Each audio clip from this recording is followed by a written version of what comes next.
Assalamualaikum warahmatullahi wabarakatuh. Shalom, Om Swastiastu, Namo Buddhaya.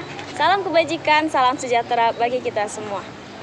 Hai Sobat Paperta, hari ini di acara podcast kali ini saya Nasi Aminah sebagai MC hari ini. Dan juga tak lupa narasumber kita dari KM Paperta di mana merupakan sebagai pemimpinan di dalam kelembagaan. Bisa kita perkenalkan diri untuk dari lembaga yang pertama yaitu SMF, kemudian diikuti dengan BEM Fakultas Pertanian, kemudian dan juga dari himpunan Himsep dan juga Imadata. Baik, selamat sore Sobat Paperta. Perkenalkan, saya Wahyu Prasetyo dari Senat Mahasiswa Fakultas Pertanian Institut di Jakarta. Ya, selamat sore teman-teman Fakultas Pertanian. Perkenalkan, saya Muhammad Kelvin Nasution dari BEM Fakultas Pertanian. Halo, selamat sore semuanya. Perkenalkan, saya Gilberto Silva Lubis. Saya dari Himpunan Mahasiswa Sosial Ekonomi Pertanian Institut Yogyakarta. Ya, selamat sore Sobat Pertanian. Perkenalkan, nama saya Muhammad Caputra. Saya dari Ketua Umum Imadata. Baik, itu adalah pimpinan dari KM Paperta. Nah, langsung saja ke pertanyaan ini ya teman-teman. Yang pertama yaitu, kan banyak sekali nih, apalagi untuk mahasiswa baru di tahun 2023. Itu kira-kira apa sih BEM Pertanian, SMF Pertanian, kemudian himpunan, itu kira-kira apa? Coba dijelaskan dari Senat Mahasiswa Fakultas Pertanian terlebih dahulu. Baik, terima kasih moderator. Saya akan menjawab pertanyaan tersebut. Apa sih SMF Pertanian gitu?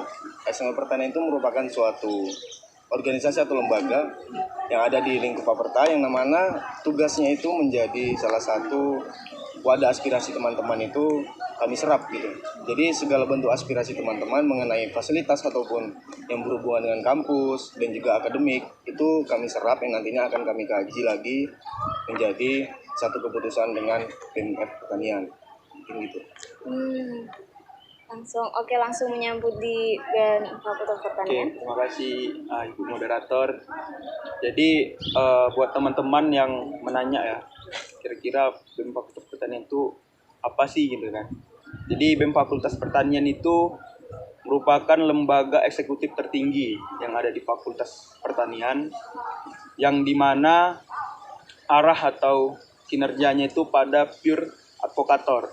Jadi mengadvokasi semua aspirasi atau kepentingan dari mahasiswa. Kemudian sebagai juga wadah pengembangan mau di dalam ataupun di luar kampus, seperti itu.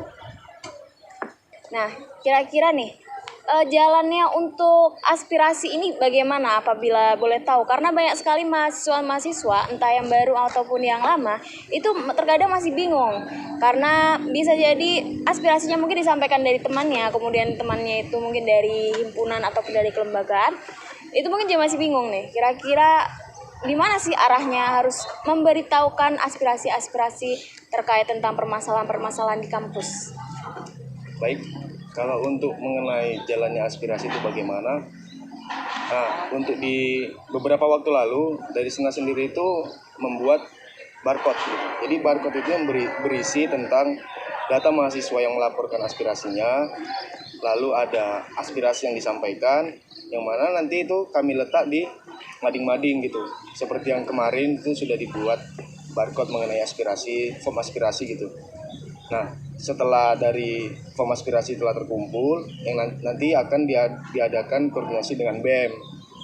Sama seperti bilang Pak Gubernur tadi, ini berkesinambungan gitu. Jadi antara BEM dengan Senat sendiri itu bekerja sama gitu.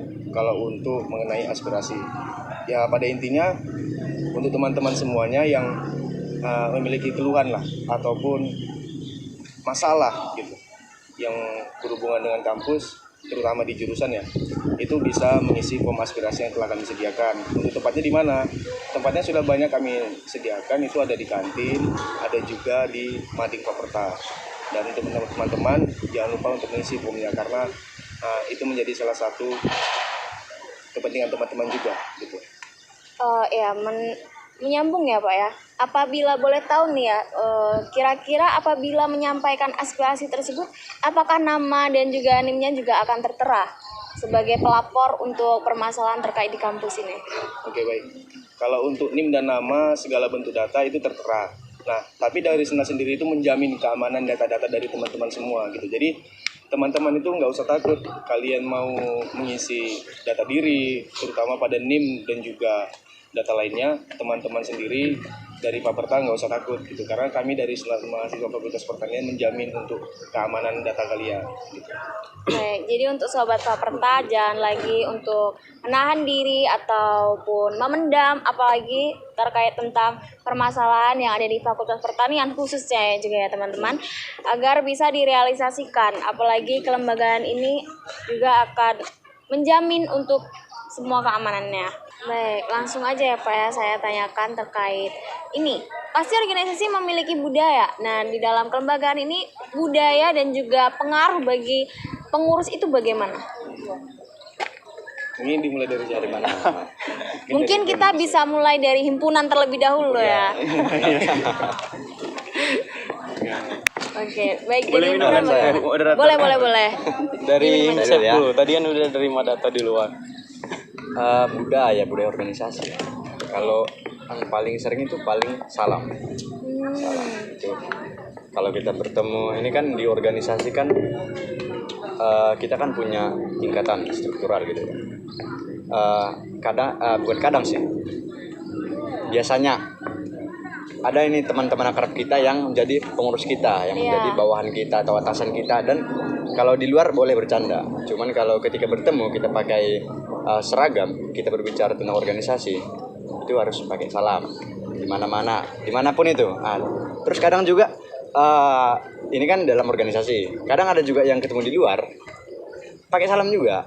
Itu udah jadi budaya kita lah. Dan kalau pengaruhnya itu bisa dibilang menguatkan sinergi atau chemistry lah, bisa dibilang chemistry. Dengan adanya budaya itu berarti kita itu secara tidak langsung menjalin hubungan yang baik, keakraban itu berjalan terus berlanjut. Bahkan kadang pun kalau kita sudah berhenti nih, contohnya periode ini kan, terus kita nanti udah siap satu periode, kadang kita itu dianggap tetap sebagai posisi yang periode sebelumnya. Itu contohnya saya nanti entah pisah, entah ke UKM atau lembaga mana, kadang nih staf-staf atau mungkin atasan saya anggap ketua gitu. Itu mungkin kalau udah dari ketua limpul nggak ya? Bukan. Kalau itu mungkin nggak di belakang mungkin ceritanya. Mungkin itu dari Himsep. Kalau dari Ikatan Mahasiswa Budaya Pertanian bagaimana? Kalau di Madata sendiri ya, ada budaya 3S. Itu 3S itu senyum, sapa, sama salam. Jadi 3S itu selalu diterapkan sama pengurus dan juga alumni dan yang dulunya pernah di Madata lah, walaupun dia hanya satu periode. Senyum, salam, sapa itu penting kayak gitu. Karena apa? Chemistry yang dibangun di awal pada organisasi itu adalah kedekatan non formal, kedekatan emosional. Sehingga kita menjalani proker ke depannya itu udah gampang. Jadi dari budaya 3S dilanjut sampai ke budaya-budaya yang bisa dibilang kadang budaya nongkrong. Kita sering nongkrong bareng sebenarnya. Kalau di Madata kayak gitu. Jadi ada aja terus-terusan kayak orang yang biasanya tiap malam free kan, dia chat di grup dan ada aja yang respon gitu. Jadi kedekatan kita non formal di Madata itu yang membuat kita berjalan di proker itu sangat mudah. Karena apa? Kedekatan emosional yang kita bangun itu sudah dapat terjalin juga di dalam proker tersebut kayak gitu. Baik, langsung ke Senat Mahasiswa dan juga BEM Silakan dulu Pak Sanangat. Kalau untuk budaya, saya juga mungkin kalau untuk budaya itu sama sih. Salam, senyum, dan sapa. Salam, senyum, sapa ini wajib lah untuk seluruh anggota SMM sendiri, karena seperti yang kita tahu, yang dijelaskan oleh bapak-bapak himpunan, itu menjadi salah satu kunci dari kedekatan emosional kita sama pengurus gitu. Jadi ketika salam senyum sapa tidak diterapkan, maka kesenjangan akan terjadi di masing-masing pengurus, terutama ya antara saya sendiri ketua umum dengan anggota gitu. Seandainya saya tidak salam senyum sapa kepada mereka gitu. Tapi kalau untuk sekarang itu ya alhamdulillah untuk periode ini aman semua kalau untuk penerapan salam senyum sapa kepada seluruh anggota, dan anggota juga demikian, anggota ke anggota. Makanya tentram damai lah di SMF gitu. Jadi teman-teman besok misal kalau di SMF insya Allah tentram damai gitu. Oke, langsung dari BEM Fakultas Pertanian ini bagaimana ini? Ya, kalau terkait 3S ini mungkin udah satu fakultas nih sama. Iya. Dari merah. Memang dari dulu-dulunya kita diterapkan seperti itu. Kemudian kalau di BEM sendiri itu diskusi. Jadi memang kita membudayakan diskusi di luar dari rapat-rapat formal. Jadi memang ketika ada suatu kegiatan, nggak semuanya kita buat laksanakan secara formal, tapi kita lebih banyak diskusinya di luar. Kemudian ada istilah jemput paksa. Jadi di BEM ini ada namanya jemput paksa. Ini bukan artinya kita jemput paksa yang aneh-aneh gitu ya, tapi ketika ada kebutuhan mahasiswa, kemudian aspirasi mahasiswa yang memang harus ditanggapi secara cepat, maka teman-teman ini dijemput paksa untuk mengatasi itu. Kemudian buat teman-teman yang sekiranya tidak aktif, maka kita jemput paksa untuk nongkrong atau bagaimana gitu, atau untuk hadir dalam acara kita gitu. Jadi memang istilah jemput paksa ini ke arah positif lah. Ini tuh kalau Ya, baik. Boleh tahu nggak nih sedikit tentang pola kaderisasi yang ada di kelembagaan nih? Bisa kita mulai lagi dari acak ya mungkin ya. Himpunan ke SMF, BMF, kemudian kembali lagi ke himpunan. Bisa? Kita bisa seperti itu ya. Boleh. Oke. Mulai dari himpunan boleh, dari Bapak ya dari Kalau untuk Himsep sendiri itu polkatnya itu dimulai dari Game Sepan ya. Game Sepan yang bakal kita laksanakan 8 Desember nanti. Jadi ada Game Sepan itu ataupun LK1 jurusan kan gitu. Game Sepan ini sifatnya wajib untuk semua mahasiswa ekonomi pertanian. Kemudian setelah Game Sepan itu nanti ada namanya PAB dari Manang Kota Baru. Di PAB nanti yang berminat, yang pengen mencari tahu lebih dalam apa itu Himsep, ada yang pengen digali dari Himsep, itu bakal mendaftar di PAB. Setelah PAB kita lakukan perolingan. Contohnya kita udah dapat beberapa nih, udah banyak lah. Misal kita dapat 50 nih dari dari mahasiswa baru, kita dapat 50 yang mendaftar di PAB. Kemudian kita adakan perolingan. Jadi perolingan ini konsepnya itu mahasiswa baru ini yang mendaftar PAB itu adakan semacam pertemuan kepada setiap bidang itu yang dinamakan rolling. Setelah contohnya hari ini dia melakukan pertemuan dengan bidang humas, besoknya ke bidang kaderisasi. Di situ mahasiswa baru itu bebas menggali apa itu bidang-bidang itu, apa sih tugasnya, fungsinya, segala macamnya di perolingan itu. Kemudian setelah masuk perolingan, kemudian ada yang namanya magang. Nah, magang ini kalau saya dulu magangnya itu kebetulan di bidang humas. Di magang ini konsepnya sebenarnya banyak. Kita bisa ikut proker mereka, tapi dengan panduan dari mereka kan begitu. Contohnya kalau kita magang di bidang kaderisasi itu, di proker paling ujung periode itu berarti ada musyang. Kita bisa terlibatlah dalam musyang itu. Kemudian setelah magang itu kebetulan ya musyang sendiri itu kan puncak lah gitu kan, puncak dari suatu periode dan akan dimulainya periode baru kan gitu di musyang itu. Setelah musyang itu paling akhir itu screening istilahnya seleksi akhir. Di screening ini kalau konsep yang kami buat terakhir ini, screening ini nama, kemudian dia minatnya di bidang mana, yang mana ingin dimasuki kan begitu. Kemudian itu nanti kita adakan sesi wawancara. Situ kita gali semua kenapa dia suka ini, kenapa dia pengen tahu ini. Kalau kita tempatkan di bidang ini yang nggak sesuai sama yang diminatnya gimana kan gitu. Di screening itu semua kita tentukan dan dari situlah nantinya disusun dari untuk kabinet baru periode selanjutnya. Mungkin begitu saya dari saya. Dari Senat Mahasiswa sendiri bagaimana?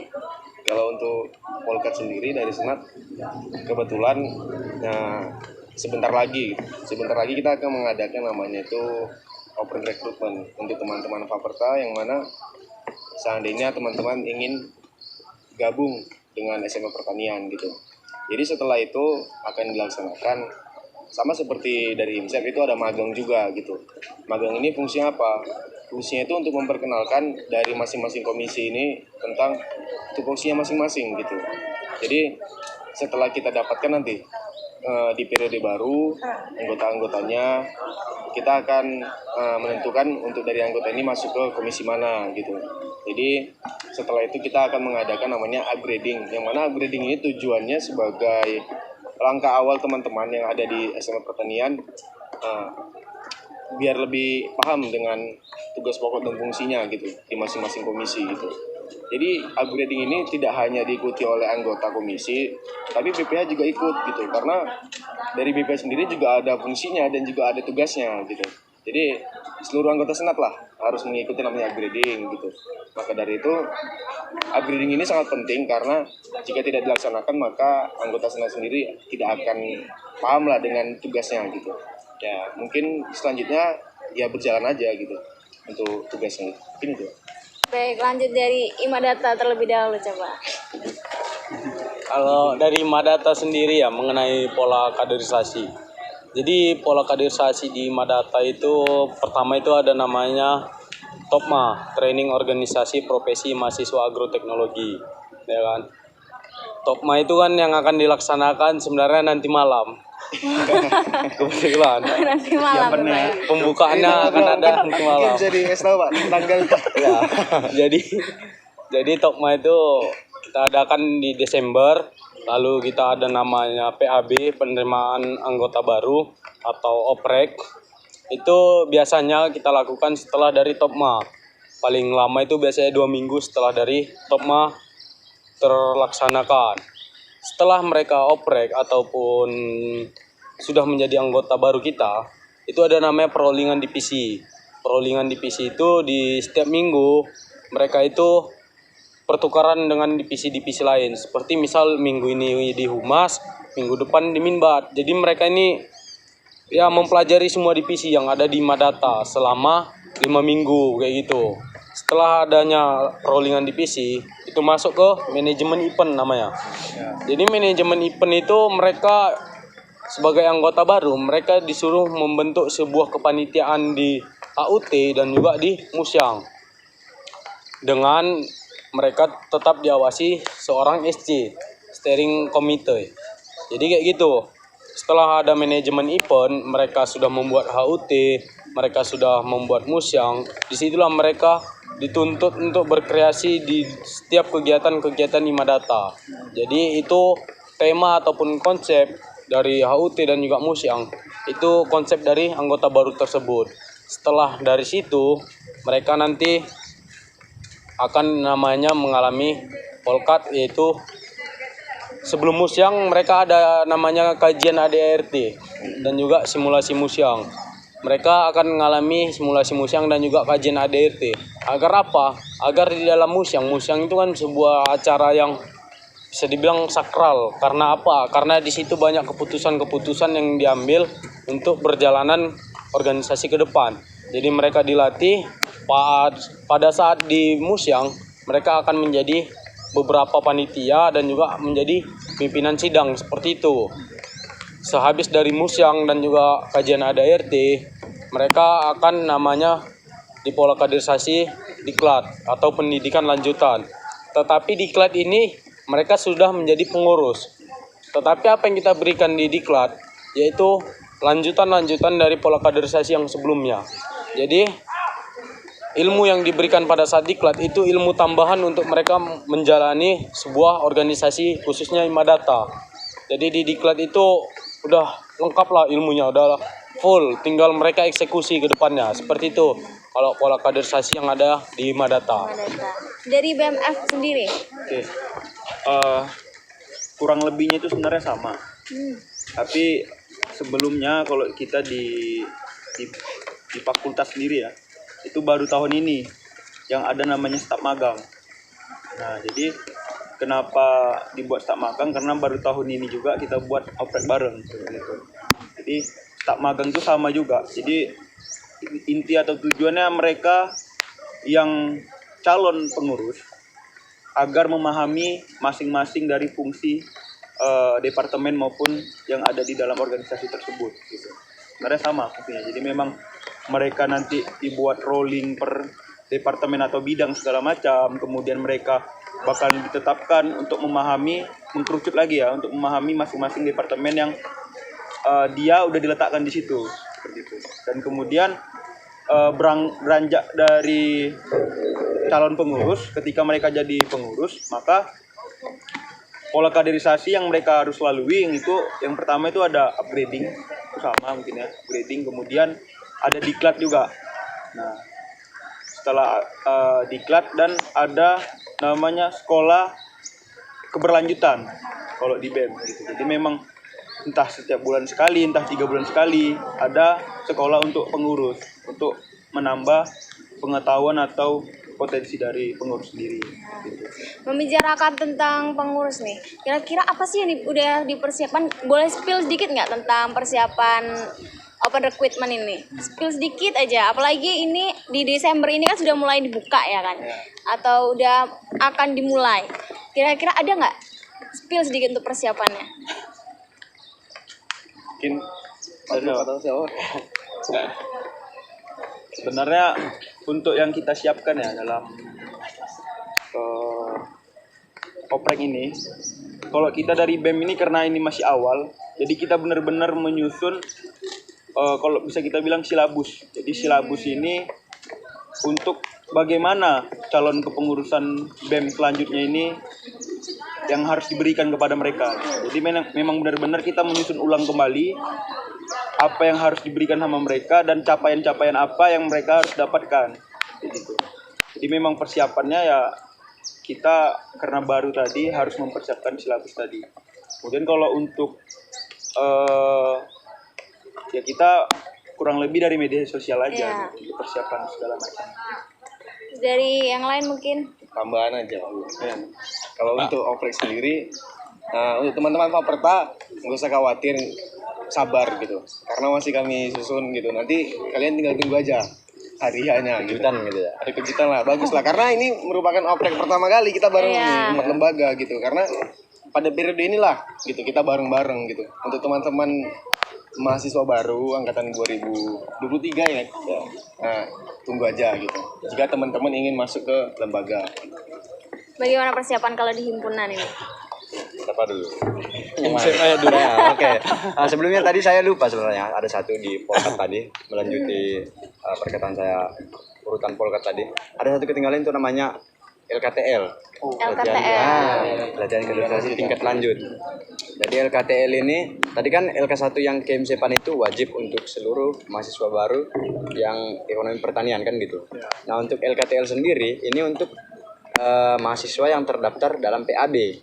Nah, yang istilahnya kita bilang mahasiswa yang akan menjadi pengurus nantinya. Nah, itu yang akan mengikuti LKTL. Jadi ini beda lah sama KMSEPAN, cuman dari materinya ditingkatkan. Ada yang sama di bawah, cuman pendalamannya lebih lagi. Kemudian untuk ini ya persiapan oprek nanti. Apa ya dibilang? Mungkin kalau dari hal kecilnya gini, kalau mahasiswa baru ada yang bertanya, "Bang, HIMSEP itu gimana sih?" Nah, mungkin di situ kita tarik, kita kasih argumen-argumen HIMSEP ini begini, lembaga ini begini. Kalau kamu punya minat atau ketertarikan di bidang itu seperti ini gitu. Menyambung dari grup tadi ya, dari media sosial juga ya. Kemudian terlebihnya kalau ada ini ya, karena kan nggak bisa dipungkiri ya, kita yang angkatan segini pasti ada yang dekat ke maba kan gitu. Ya. Kadang ada itu maba yang sampai dicari tahu sampai dalam, sampai dia itu punya putusan, punya tekad, punya pilihan. Karena kan ada juga udah banyak nih mahasiswa yang udah masuk UKM kan gitu. Kan bahkan kita nggak bisa pungkiri ada yang mencakup dua ini, ada yang UKM, ada yang lembaga. Kebanyakan mahasiswa baru ini saya lihat seperti ini. Jadi kita branding dari situ semua. Mungkin Dari Ketum Imadata. Baik, yang terakhir nih dari Ketua Imadata ini, bagaimana ini? Udah banyak persiapannya nih. Iya. Kalau yang ada Apalagi sudah mulai pembukaan ya di Top Main ya. Di malam ya. Iya, di malam. Kebetulan untuk Topma itu kan bentuknya tidak wajib. Karena apa? Setiap organisasi itu kan punya pandangan yang berbeda. Kenapa kami buat Topma itu tidak wajib? Di satu sisi kami menganalogikan sebuah organisasi. Itu bukan organisasi yang untuk kader kita tarik gitu. Ini analogi kami dari Madata ya. Di kepengurusan saya. Tetapi apa? Bagaimana organisasi ini bisa menarik secara sendiri kader-kader itu untuk masuk. Jadi nggak ada ikatan-ikatan yang harus mengikat mereka agar masuk ke dalam Topma ataupun Imadata. Tetapi bagaimana Imadata dari sejak awal keperiodean itu membangun branding dia yang bagus sampai PAB ini ada dan sampai musim ini berakhir. Seperti itu. Jadi branding ataupun pencitraan yang ada di PAB menurut kami dan juga di KM Paperta itu kan udah kita bangun sejak awal periode sebenarnya, bukan sejak kita oprek seperti itu. Jadi pencitraan ataupun personal branding dari kami Imadata itu udah kami bangun dari sejak awal periode. Ya. Di sini tadi podcast banyak sekali yang kita bicarakan, apalagi yang kita lakukan bersama-sama yaitu oprek. Apalagi Desember ini, jadi teman-teman jangan lupa surprise-nya dari kelembagaan ini bakalan ada nih untuk oprek ini. Jadi ditunggu saja, dan di bulan ini juga akan segera dibuka. Jadi wajib ditunggu. Apalagi kelembagaan ini merupakan wadah yang bisa dijadikan untuk belajar. Seperti itu. Baik, terima kasih untuk pemimpinan KM Paperta. Sayang sekali karena sudah waktunya kita untuk berhenti di sini untuk pembicaraan hari ini ya kan. Mungkin bisa kita lanjut di belakang, nggak perlu di depan seperti ini ya kan. Iya. Baik, Atau mungkin ada podcast kedua nanti lah. bisa ditunggu ya Pak ya bersambungnya. Baik, Hasil terima kasih pencapaian ya. dari oprek kita nanti kita bahas. bisa. Atau tanggapan terkait mahasiswa baru yang masuk. Oh ya mungkin kita bisa ngundang juga Gu, dari mahasiswa baru kan untuk ikut gabung sama kita gitu. Oh, jadi diskusi bersama dengan ini ya, yang akan baru gitu ya. Berarti ini juga termasuk PR untuk Kominfo dari BEM Fakultas sendiri ya Pak ya? Iya, BEM yang buat soalnya kan. Dan mungkin bisa disusul dari kelembagaan lain juga, seperti itu ya Pak ya. Dari kita juga. Terima kasih untuk podcast di hari ini, sangat-sangat keren narasumber kita dan juga isinya pun sangat-sangat penting bagi yang mahasiswa baru khususnya 2023. Dan tetap aja ditunggu nih kira-kira untuk oprek nih. Sekian dari saya sebagai moderator di podcast ini, Nasi Aminah. Nanti apabila saya mengatakan selamat tinggal, mari kita ucapkan bye-bye Sobat Paperta. Bisa? Bisa. Baik. Selamat tinggal Bapak Paperta. Bye-bye, Sobat Sobat Paperta. See you. See you again.